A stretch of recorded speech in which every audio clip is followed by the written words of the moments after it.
अगर आप भी चाहते हैं कि एसएस फिल्म्स मोतिहारी के ऑडियो वीडियो सबसे पहले आप तक पहुंचे, तो इस चैनल को सब्सक्राइब करें और साथ ही बेल आइकन को दबाना ना भूलें। बाबा, ए बाबा, अरे बोलो बंस। अरे बाबा, हम जेकरा से प्यार करता नहीं वो हमारे छोड़कर चल गई बाबा। अरे बंस, कल जो भी ऐसा है किसी को दिल नहीं देने का बंस। अरे बाबा, हमरा के मुँह थी बाबा, हम मर जाए, हम जिए के नहीं चाहते बाबा। मुसा गाना के शादी बाबा सता होई हो, अब कहियो ना ओकरा से भेटा होई हो। ए बाबा, बाबा हो, मुसा गाना के शादी बाबा सता होई हो, अब कहियो ना ओकरा से भेटा होई हो। जब डोलियो का दूसरा के घर जाई, बस हे से मरावा दी बाबा मर जाई। अखिया में लोरावा भर जाई, बस हे से मरावा दी बाबा मर जाई। Mix by AG recording studio.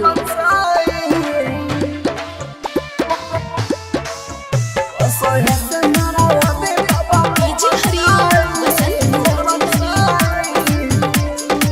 ओहो, सोचले रही सपना बाबा, करेला हम ही शादी हो।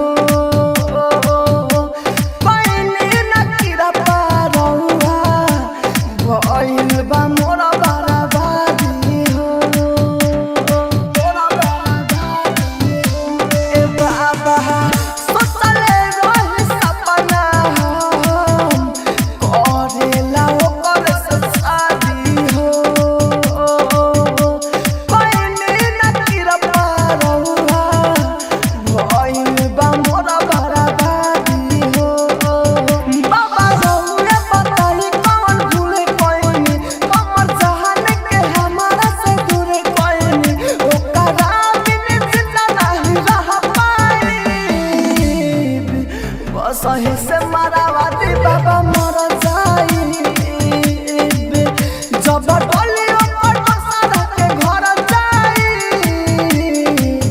बस हे से मरावा दी बाबा मर जाई। Mix by AG recording studio. DJ Hariom Vasant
सही से मरावा दी बाबा मर जाई।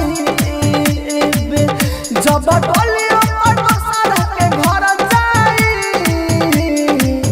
बस सही से मरावा दी बाबा मर जाई।